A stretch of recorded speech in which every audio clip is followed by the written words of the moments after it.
to get this kind of music. Proverbs chapter 23 in your Bible, Proverbs 23. And I want to encourage you to be praying, especially during the holiday season for these young churches, and ask God's blessing. Pastor Kirby Campbell is in Hutto, Texas. Last Wednesday, he had open heart surgery, and so he's been 10 days. And I talked to him for quite a while yesterday. He's feeling good, and he said, the doctor said I couldn't. I thought, I hope he didn't say he could preach. Because, this whole thing in here, it's like they just chainsaw it and pull it open, and I don't know exactly how they do it. Phil knows. Phil's been there and done that, right? He got the T-shirt and everything. It's got a zipper right here on the T-shirt. but anyway, so he finished the statement. The doctor said he could go sit in the back of church. But anyway, these churches, they need building space. They're in schools and rented things. Tim Peterson, Foundations Baptist, in Rialto, the same thing. Building space. Where are they going to go? And I was talking to somebody this week. There's a church started a couple years ago in far east Big Bear, a good fundamental Baptist church, and I met the guy once and before he started, and I hadn't heard back from him, so I didn't know anything was going on. But anyway, he's renting a place. Brother Tim Peterson, I think it's $2,000. Does that sound right? A month? You're not sure? Anyway, it's a lot. It's a lot of money. And the guy in Big Bear, he rents his for $25 an hour. It's just wherever you are and whatever you have. And anyway, so you hate the guy. Pastor Kirk Beard started and spent 20 years bouncing building to building and built the church up to several hundred, and I don't know, 300-400, and finally got locked into something. And then Brian Pattison on his 6th Sunday was basically, he merged his people with a church that was dying, and he had a building and a 3-bedroom parsonage, all paid for. To say that God does everything the same for all of us is just a ridiculous statement. God's got a plan. He's got a plan for you and for me, and anyway, he knows what's going on. But pray for these young. Holiday times are a little awkward for younger churches. Joey Diaz in Anaheim, same thing. A brand new work just getting going. So anyway, Proverbs 23. Just want to encourage you. Don't spend all your time on your burdens. You get a prayer list. Pray for the Riddell family. And Josh had a pretty serious seizure here a little bit ago, and he's home and having another seizure now. So there's people with needs and worthy of our prayers. Proverbs chapter 23, and I'd like you to stand with me as we read just a few verses. And tonight, some of these Sunday nights I was planning on our deadness, but I just feel like with the holidays, the Lord had me go another direction. I want to preach tonight on guiding your emotions, a little bit more of a Bible study, but to guide you, be in control of your feelings. Look at Proverbs 23:17. Let not thine heart envy sinners. There's something you're not supposed to do, but be thou in the fear of the Lord all the day long. That's something you are supposed to do. For surely there's an end. Thine expectation shall not be cut off. God will take care of things. There's an end to this story. Verse 19. Hear thou my son, and be wise, and guide thine heart in the way. And then he goes on, be not among winebibbers. Don't hang around a bunch of boozers, riotous eaters of flesh, people that are out partying and living wild. The drunkard and the glutton shall come to poverty. Drowsiness shall clothe a man with rags, and on and on. But our text this morning, or this evening, is the end of verse 19. Guide thy heart in the way. Father, help us this evening. Help me to be a help. These folks are busy. And many very mature, godly people that they've spent decades walking with you. Give them help that they need for the hour. Give our young people here, young Christians and our children, things that will help them as they make decisions. Lord, may we guide our hearts in the way. In Jesus' name, amen. You can be seated. We'll use our Bible a little bit more in a bit, but I've said this over the years on occasion. The holiday time, Thanksgiving, or Christmas to New Year's, is the highest suicide time of the year. All kinds of reasons, I'm sure, but it's an emotional time. And a lot of it we do to ourselves. Maybe in young people, the next most emotional time is the spring, when there's proms and graduations and the homecoming would be fall, but the spring would be the proms and the spring things, the banquet things, and graduations, and all these unfulfilled expectations, foolish expectations. And what we do is we let the world around us guide our heart. And look, you got to make some decisions. And I mentioned in the teachers meeting a book. Well, I'll talk about it maybe when I get down to some books tonight. But let's just make a few statements first. We're all different. The things that affect us we're all different in what moves us. And some of you, if a rabbit's running across the street and I hit it, I don't think about it 30 seconds later. It was a rabbit. It's now a dead rabbit. It's not a problem. Now, some of you cry. We're different. Our neighbor, when Mrs. Goddard and I first moved here, our next door neighbor, we lived out in the fields. Some of you old timers, Pasquale's Clubhouse. So there was this rented building we used for church, and our little 2-bedroom house, and then the owner of all of it, he lived next door. It's a great big house. The rabbits out there eating everything.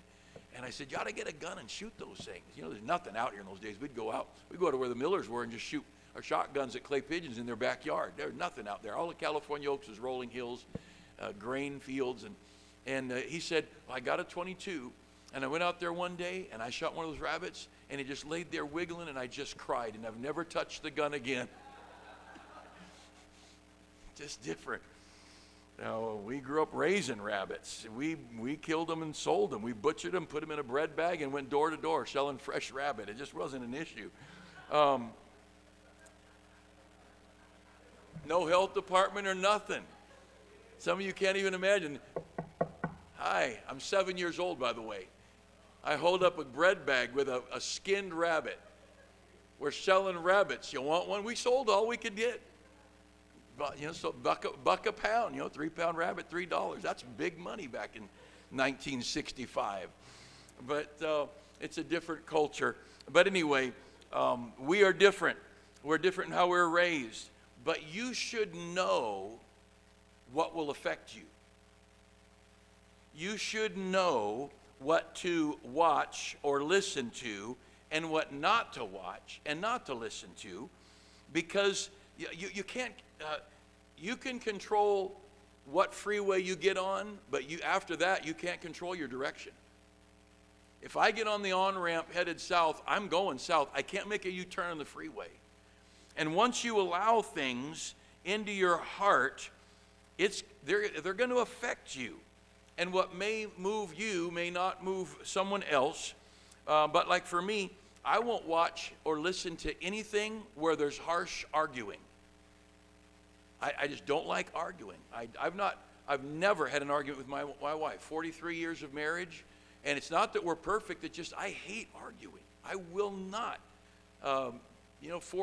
6 years ago, whenever the President Trump was running for the first time, and all the Republicans, they were all pretty good people up there, and they get bagging on each other. I just shut it off. I couldn't listen to it. I can't listen to fighting. I can't listen to it. I can't watch a TV show where kids and parents are yelling at each other. I don't need that inside me. I'm going to control me. I cannot afford to let arguing and fighting get in and control me, because it will affect my emotions. And I just can't let that happen. I'm sure not going to listen to anything where a husband and a wife are fighting. I don't want yelling to be my go-to place when I have a difference with my wife. And I know I was preaching at a good church. I've been there, a dozen times or more. And I mentioned that my wife and I never had and I'm not saying we've never differed, never had tension, but our tension is quiet tension. We just turn the volume down to mute.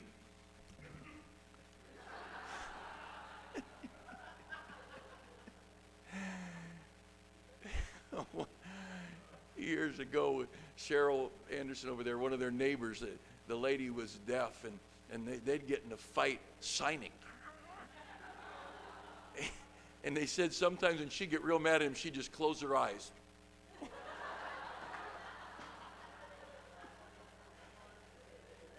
I couldn't go there. I'm afraid I'd do something.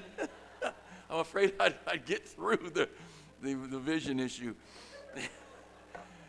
But there are things, but anyways, at this church, and I said that we've not fought, and we just, because we don't.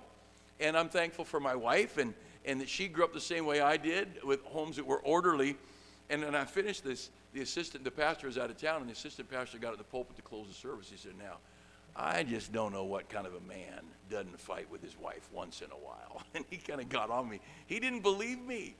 And I thought, well, you do what you want in your marriage, but I'm not going there. But the point is, who is guiding your heart? Or what is guiding your heart? Again, as I said before, I know there are things that move me, and they affect my emotions in an adverse way. And so each of us, first of all, you need to learn, if you haven't already figured it out, what is it that moves you? What is it that will draw you where you don't want to be? Or what is it that draws you where you want to be? I know what moves me, and to control, for instance, to control bitterness, because things happen that could make, I don't know about you, but there are things that have happened to me that could make me very bitter. And so I've got to determine what will keep me. I don't want to go over there to the place of bitterness. And so some things are going to guide me to the place of bitterness. And so I have to make some decisions. What am I going to do to keep from being in that place of bitterness? And so one of the things I'll do is I'll step over here and look at my own weakness. And I'll remind myself of the times I've dropped the ball, times I've made a mess of things, and then I'll look up at the mercy of God. And I will remind myself how patient God is, how merciful God is, how he's put up with me all these years. And so the circumstance I cannot control. Whatever it is that's hit me, it hit me. But how I respond to it. And so I start thinking, it ain't fair. Those other people, they don't have anything wrong. You know, their kids are healthy, or their wife is, or their husband is healthy, or their job's doing good. And life just, and so one of the dangers is you start looking at you and thinking about how hard life is for you. No, you get over here and you count your blessings. So first of all, you remind yourself, and this is how I would do this, how I've done this. If you haven't seen the book I wrote on surviving the tsunami, I think 70-some chapters, and every one of those chapters is my steps to keeping myself right with God in circumstances that could have led me to all kinds of wrong. This I cannot control. Where I go and what I do with it, I can control. So number one, I remind myself how weak and frail I am. I turn my eyes heavenward and thank God for what he's done. Then I count my blessings. How good has God been? Remember what Job did when he was in the midst of his trouble? He said, what? Shall we receive good at the hand of the Lord and not evil also? What was he doing? Hey, you know what? I'm not going over there. By the way, it was his wife leading him over there. And ladies, you be very careful, because most of us aren't as strong as Job. Most of us will follow our wives right into that dark hole, and you don't want us in the hole. You may be in that hole, but you don't want us in there with you. And so I'm not going to allow my heart to meditate on the wrong done to me. I was unjustly fired, or whatever it is that happened. I cannot allow myself to focus on my injustice, the thing that never should have happened to me. Well, you know what? It shouldn't happen to a whole lot of people. We could go around this room here and the things that happened that were not their own fault. There's 100 of them or 200 of them in this room. Hundreds of things have happened. How come this? And I'm not going to let myself, see, I've got to guide my heart in the way. I will not focus on the injustice done to me, because if I get focused on that injustice, and I'm going to start lifting me up because of what I deserve, I'll start pushing them down for the wrong that they did. I'll start justifying my behavior. I'll start becoming critical of their behavior, and pretty soon I am just as bad or worse than they are. And I'm not going to follow vile and critical person into the hole they live in. I cannot control that pit of evil that someone's in, but I can stay out of it.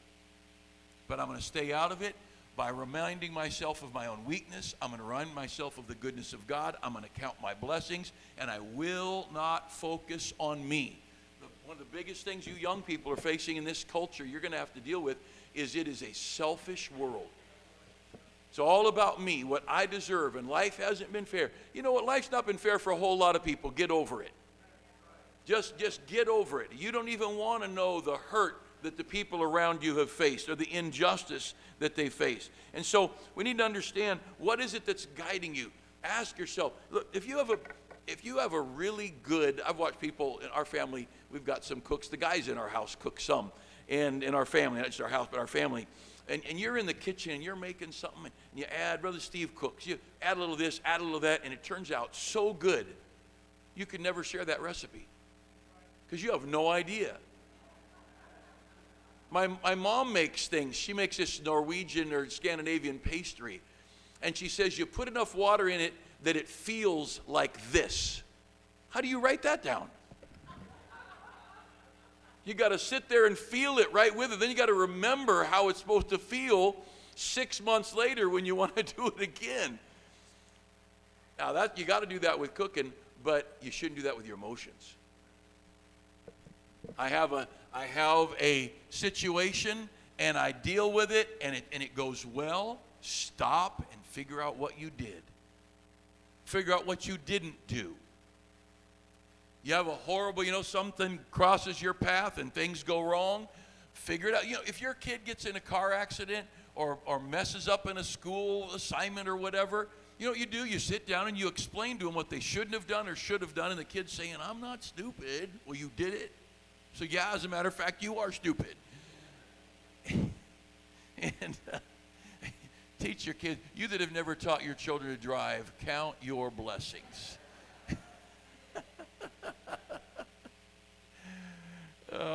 But you get down there and you realize, well, that didn't go well. You know what you do? You turn around and you look at the recipe. How did you get here?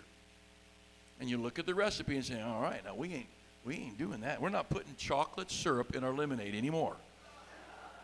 That didn't go well. And figure those things out. When we were raising our kids, I always did breakfast. So my wife had a little time. I was gone throughout the whole day, so we'd have breakfast, and I'd make pancakes and then throw in chocolate chips, make smiley faces in there. Make red, white, and blue food coloring, so this little bowl of pancake syrup is red and this is white and this is blue, and make a flag or make a Mickey Mouse head or whatever. And some things we didn't do again. It just didn't. Why don't we do that with life? Do that with life. You're expecting. Figure out what worked or what didn't work. The safest way is to not get pregnant. I'm not talking about, God bless you. You that are having children, I'm so happy for you. As Phil said, been there, done that. I got 4 t-shirts, okay? I love grandchildren. We watch movies, TV, which would probably be good if we got rid of all of it. You understand the vast majority of the influence on Hollywood is evil. I think you understand that. It's satanic. How come that camera angle always includes that indiscreet visual? You know how often the camera goes to a scene and it just happens to be someone's walking by or someone's bending over or stepping up or what? It's satanic. Now, you should be so very guarded because TV and screens of all kind, it's visual, it's audio, and it touches us. If you've never seen an old Lassie movie and Lassie steps in the otter trap or the beaver trap and he's underwater and he's dying, he's gonna drown, and then it stops for a commercial. You're crying. Oh, it affects us. If you can watch different TV shows and movies and not have it touch you at all, you're weird. why? I tell you, next time there's something going on that's exciting, like a chase scene or a fight, mute it. Takes all the effect away. It's not just visual, it's what you hear. It's the music during a chase scene. There is music you would never listen to in your car just driving down the road that you will listen to on a Bugs Bunny and Roadrunner or whatever. I don't know what cartoons there are, because the world moves us with music. And there's not a lesson on music, but we've got to understand. I'll get down to music and going back to movies and things. I'm not going to watch anything where the women are masculine. The society we're in is pushing that on our kids. I don't want my kids to grow up thinking the woman should be the boss and she's the best fighter and she's the commercial. The man sitting there, oh, I'm trying to figure out what to do with our insurance. And she says, haven't you heard of Geico? He's the idiot. She's the smart one. Look, we're shutting that off in my house. Because my wife may be smarter than me, but we're not talking about it. And we're not going to advertise it. We're not going to demean the man of the house, because God said it's your job, men, to lead your home. And so we're not going to demean the leader, whether it be the military leader or the leader of the coach of the team or the teacher or the dad. We're not going to, I'm not going to watch anything where the male leaders or any male is feminine. Not going to. You want to watch that? That's fine. But I'm not going to sit back with my family watching something where the guys are girly. God made them male and female. He made them that way. Period. The story ended. That's all God made. Anything after that, you know what? God made juice, the devil made booze. God made proper marital relationships, the devil made adultery and fornication and all kinds of illicit things. And God made man and woman, and everything after that the devil made. So you're going to offend somebody. I'm just telling you what the Bible says. And everybody can get saved, and you can get off your drugs, you can get off your liquor, you can get off whatever your issues are. But understand this, God made these things, and so I'm not going to let the TV tell my kids that drunkenness is okay. Not going to let it happen. Not going to let the TV portray feminine character traits. You know what? I want my boys to be strong. I want my boys to lead their house. I want to be able to get up and work hard. Moisey Bagdanoff. Probably only 2 or 3 of you know that name. But Brother Bagdanoff escaped from Russia as a child with his family. Mom and dad and all the kids, like 8 kids. They came back when they were sneaking across barbed wire and searchlights and all that stuff. And he said, it took us so long to get through. He said, but the onions were ready to be harvested. And we were crawling through onion fields, and we ate these, I forget, 3 days or something. All we had to eat was onions. Man, that'd make you want to fast. And no kissing. They got all the way to the other side, and one of the brothers didn't make it. So they all turned around and went back across the lines, found the brother, and went back across the 3rd time. Comes to America, not speaking a word of English, and they got saved in a Billy Graham revival in L.A. back in the huge revivals going on in Los Angeles. Brother Bagdanoff said, I worked an 8-hour-a-day day job, and I worked an 8-hour-a-day night job to provide for my family so my wife could take care of my children. Manliness. I don't know if he ever threw a ball. I don't know if he ever rode a bicycle, but he was the man. A guy like that, I want him in front of my kids. Manliness, and I want femininity. I want ladies in front of my kids. Ladies that act like ladies and not sitting around the bar clicking their beers together like they're some of the boys.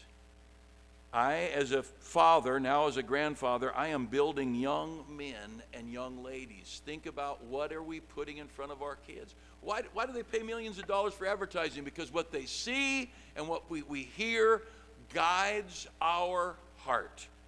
Put your kid in front of enough football, they're going to want to play football. Well, you know what? None of you young people are good enough to make a nickel playing sports. So get a job. Learn a skill.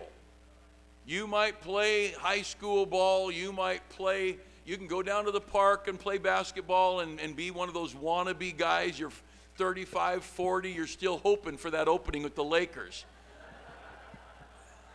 It ain't going to happen. You're watching the wrong stuff. If we're talking about movies and entertainment, I want things where the parents learn patience. See, as I watch that, am I learning patriotism?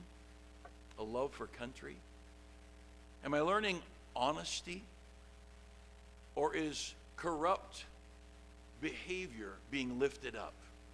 Is the bad guy the hero? I don't even like Nancy Drew. That's going way down. Mary Poppins, that's an exception, because she had Bert. I don't want entertainment in front of me that says making money is the most important thing in the world, because we all know it's not true. Now, so far, have we eliminated about 70% of the TV? I don't want to have in front of me or my family where exalting the flesh is the big thing, because the flesh profiteth nothing. I'll tell you the problem we're in. We're busy and we're tired. And we come home and these kids are driving me crazy, but if I put a screen in front of them, that's your electronic babysitter. How did moms raise kids before when dad worked long hours and they had 3 or 4 or 5 kids? They killed them. Put them outside. Oh, yeah. How many of you were told, go outside and don't come back in?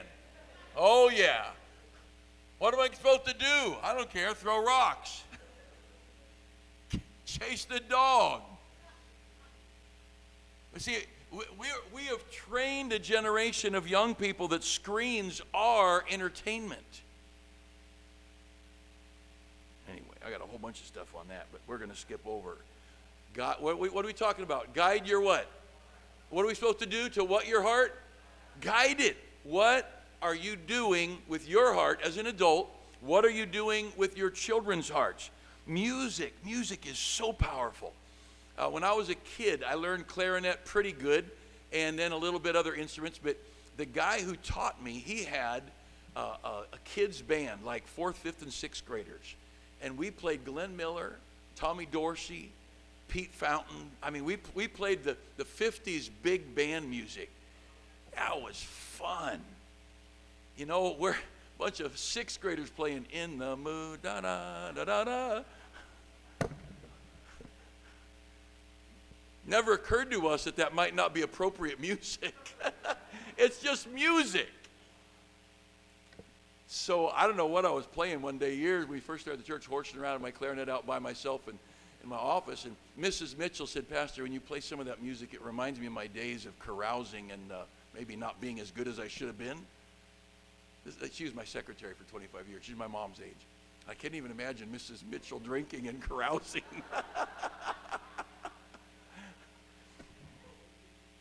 I thought, you know what? Music moves us.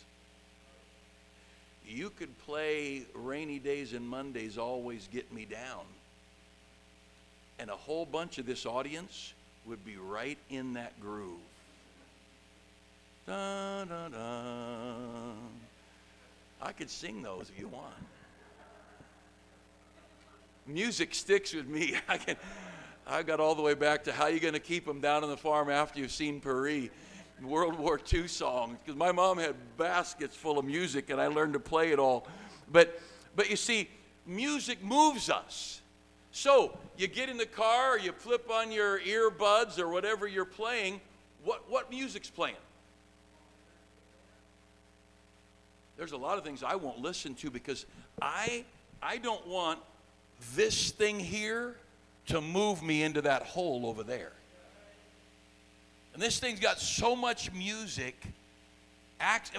your device has access to all the music in the world. And you've got to be very careful where that music moves you. You should know as an adult what music will lead you to proper thinking and proper living. And you ought to, as an adult, know what kind of music, what kind of beat and rhythm will lead you to impropriety and indiscretion or depression. There's music that's just depressing. Now, who needs more depressed people? We've got to guide your heart in the way. I don't have a problem with the anvil dropping on the coyote's head. That's just good, clean fun. My grandkids got all their worldliness from their grandpa. They'll come over to the house. Papa, can we watch Roadrunner? They don't let them watch it at their house. I don't know what I introduced them to the other day, but anyway, we tried it. I said, maybe I better not watch anything with the kids. The punky retorts, the kid answering back in a snide way, in a lippy way. You know what? A kid can come up with that all by themselves. Don't put them in front of a screen where it's acceptable. The things that the selfish, I would never let my child watch or listen to something where people were crybabies. And there's something to be said for old-time westerns. Yeah, I got 3 bullet holes and I'm still shooting. That don't hurt. You see, I don't know if I believe that. It's teaching grit and tenacity and courage. We've got a poor me and life isn't fair. I would never have let my kids, and I didn't. I listened to nothing. Through this COVID time, people talking about, we've got a right to burn building. You don't have a right to burn any building unless you paid for it yourself. To graffiti something that you don't own? But see, that stuff goes on the screen and the attitudes. We have got hateful attitudes that are promoted through the screens toward parents. Your child should never see another child get away with being hateful to their mom and dad. Because you're teaching it. You're training that. I would never let my family listen to anything where people were hateful toward our country. You know, the big immigration issue here is, should everybody be allowed in or should they not be allowed in? I'm not going to fuss over that. I'll just tell you this. People want in. This is a great place to live. And sometimes we've had some really loser leaders, but it's still a great place to live. And you travel the world some and you just see people say, oh, I really like Europe. I was there with my wife for I don't know how many, couple of weeks or whatever. I saw 0 gospel preaching churches. Is that what you want? Because that's what a socialist government will give you. We were in New Zealand, total nanny state, totally in control. You know, all of your surgeries, all of your it's all free if you can get in. Nick Watt, one of our missionaries we support in New Zealand, in Wanganui, and he said, and one of the men in our church was needed this surgery, so they put him on a list to get this surgery. The doctor recommended it, and so he goes to whoever, and he puts him on the list for the whatever. He said a year later, he had still not heard from him. So he goes in to whoever decides who gets the surgery in this wonderful place to live. And they say, you've been on our list a year? He said, yeah. They said, obviously, you don't need to be on the list. And they took him off the list. That's a socialist government. And we're getting there really fast. If you've tried getting to the doctor, people keep saying, what are they going to do with your knee? I don't know. I can't even get in to see the doctor. I'm going to fix it when the trumpet sounds. For me, as an adult, I'll listen to Thomas Sowell. I'll listen to Victor David Hanson.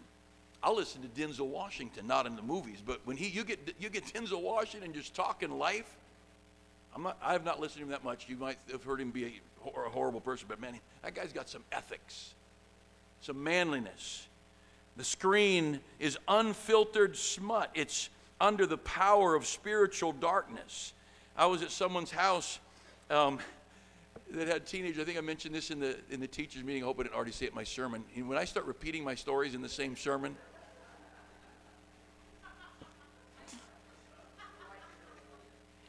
anyway, talk to the kids.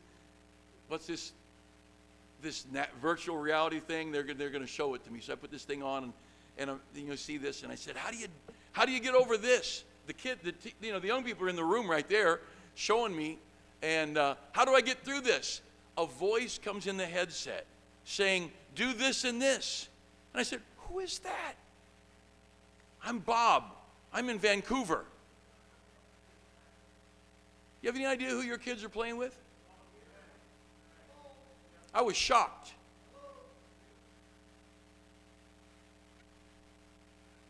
Would you let your kids go down the street and play with kids you don't know? You do that every time you let your kid on the internet video games. You have no idea the language. You have no idea the attitudes or the adults who are being perverts on there. Loneliness is a natural result of the holidays for many, especially people who are alone or their kids have just been gone or their spouse. You have long-term illness. It's a natural time to have our emotions go down. You need to decide how to lead your emotions. Be busy, number one. Spend time with God, number two. Don't focus on yourself. You've got to lead yourself. You've got to lead yourself in the way. By praying for those around you who are less fortunate, you will find more victory over your own darkness and your difficulty. Let me just say a word or two about books.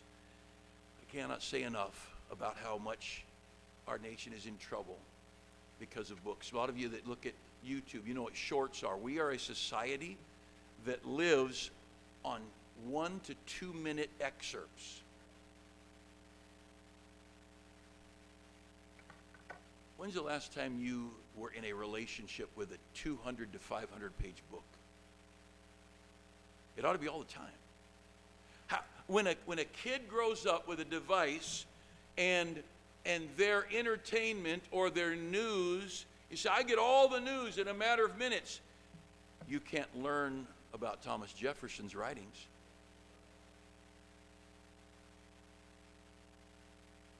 Just today, just about to the end of a book, I'm in, 300 pages or so, maybe 400 pages. And the two of the stars are talking in the book, heroes, whatever you want to call them. And the one's single, the other one's married. But the married one, because of work, there was a lady who was widowed who was near him because of work and different things. And the one kind of wondered, hey, is there something going on?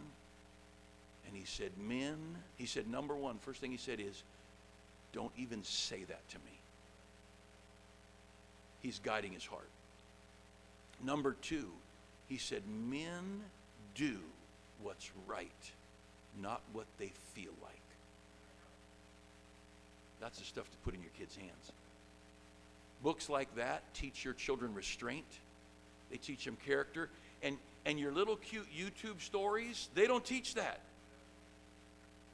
This is a false world 9 times out of 10. And what we have done, biographies, the idea, I don't know how many times I've read different biographies of Hudson Taylor. What do you get out of Hudson Taylor? God reserves his best for those who leave the choice to him at his child's grave and at his second child's grave and at his wife's grave. God reserves his best for those who leave the choice to him. You don't get that in a short. You don't get that in a cute little YouTube excerpt. Biographies are powerful things. He is no fool who gives up what he cannot keep to gain what he cannot lose. The story of Jim Elliot and the Auca Indians. Read that through Gates of Splendor. Put that in your kids' hands and let them see the character and the discipline of Jim Elliot and his friends who went down there and they landed their water plane on the river And there the Auca Indians come out, and those men were armed. They were capable of defending themselves. And those Auca Indians came out and began to shoot them with spears and bow and arrows. And they'd already decided, we will not send people to hell to defend our lives when we have come here to tell them of heaven. Jim Elliot and his friends all died right there on the beach under their airplane. You don't get that on here. You get that from reading a book. And I do audio books, and I do digital books. There's a lot of books I read because I can't afford them, and so I find them digitally for free or for $1 or something like that. We've got to understand the value of books. Books teach devotion. Books teach principles. Books teach character, history, lessons of life. We've got to, I don't know how we have become this in America except the slow turning away. Ask yourself, when's the last time I read a book? Held paper in my hands. I sit in my study at home. I've got half or 2/3 of my books at home and the other half or so here in my office. I can sit in my study. I just feel like I'm with friends. And I'm looking at these books. This is the autobiography of Isaac McCoy. Isaac McCoy had the most amazing life, and he is a lousy writer. You want to talk about a boring biography, man. Some people should have let someone else write their biography. Great story, hard to read through. The Christian, about 700 pages, The Christian in Full Armor by William Grinnell. One of the most powerful books I've ever read, I've ever tried to read. I'm on about page 200. How do you write 700 pages on 8 verses of the Christian armor?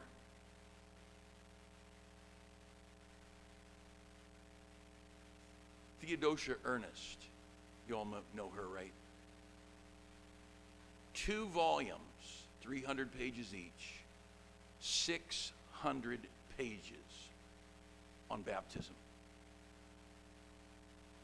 Now look at it and think, that ain't enough to say about baptism. Look, you put them underwater and you bring them up. And if you got sprinkled or poured on, you ain't been baptized. We can do that on 1 page. But as I read the biography of this young lady who ended up losing her fiance and her family and her life over baptism by immersion. Unbelievable story. Historical, doctrinal. It records her lessons she would learned in the Anglican church and what she learned hanging around this Baptist.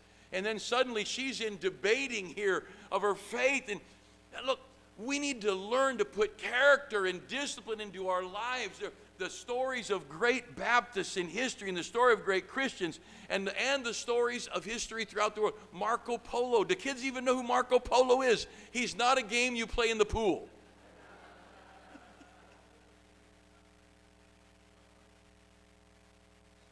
And they put a book in the kid's hand. Condensed books aren't bad. Marconi. Everybody ought to know who Marconi is, the guy who invented the radio. Just life is there is a world behind us of character and discipline and restraint. The story of the ship Endurance, who went to the South Pole, and the stories. Read and read and read. See, we read there in Proverbs 23, he says, guide thine heart in the way. When our son Josh was going through his cancer, people would often say, how's Josh? I said, I don't know. Because we don't talk about it. Because I knew, and my wife and I knew, we couldn't talk about it. We just couldn't. We prayed. And how we dealt with it. For me, daily, I'd give him to God.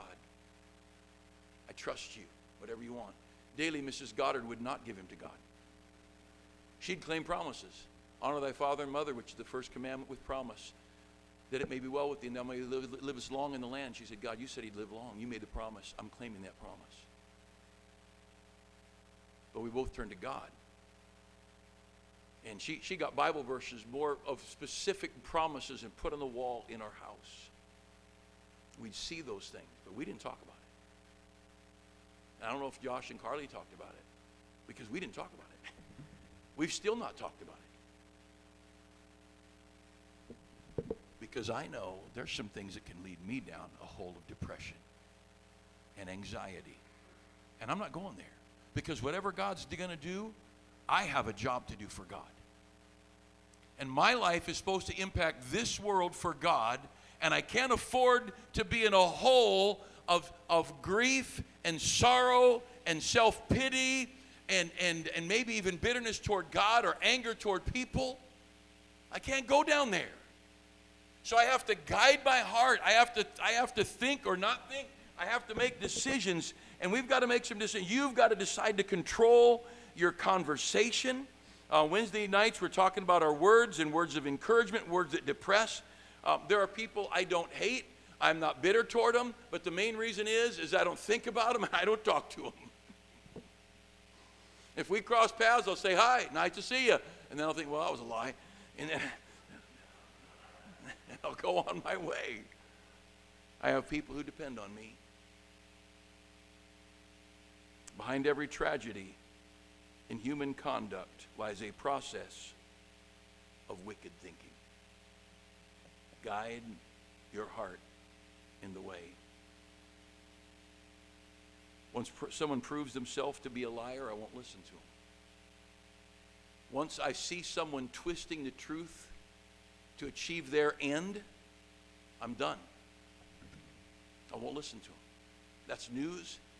When President Trump and the re-election, when he lost the election, I was done with conservative news because I felt like every one of them was a bunch of liars. I was just done.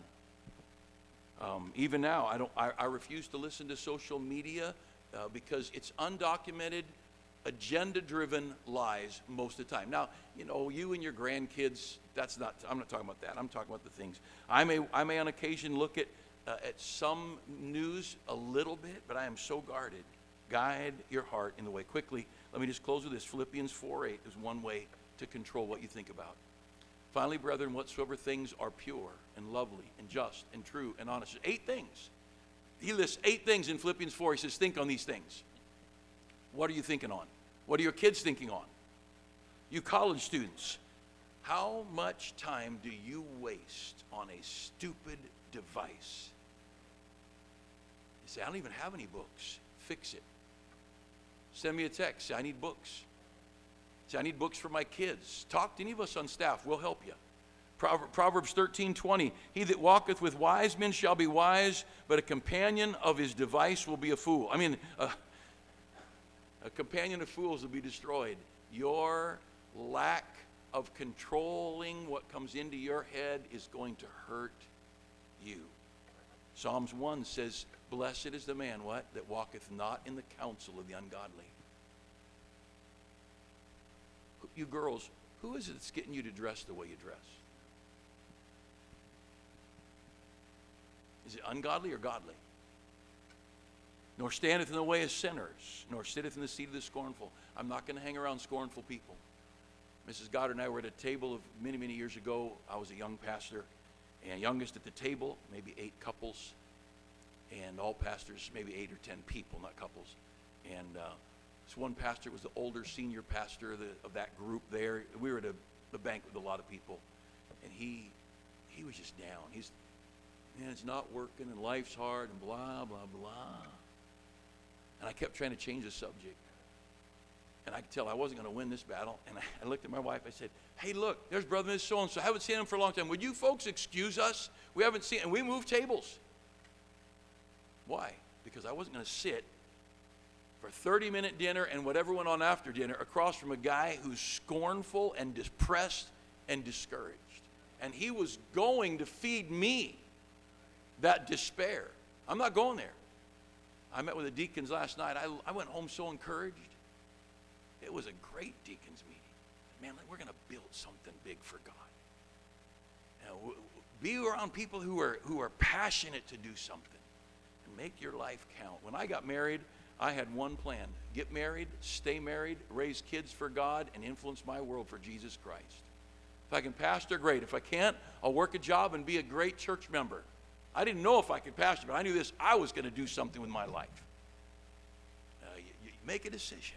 Make a decision. All right, Father, help us to guide ourselves in the way. these young people, a lot of them are going to have to make their own decision. Help them to guard what's getting into their head and into their heart. As we as parents, may we be careful what we put in front of our kids. May we be guarded. And I just ask, Lord, your mercy and help. You said to guide our hearts in the way we should go. And I pray your Holy Spirit would deal with us and convict us, please. In Jesus' name, amen. Let's stand together for a moment of invitation.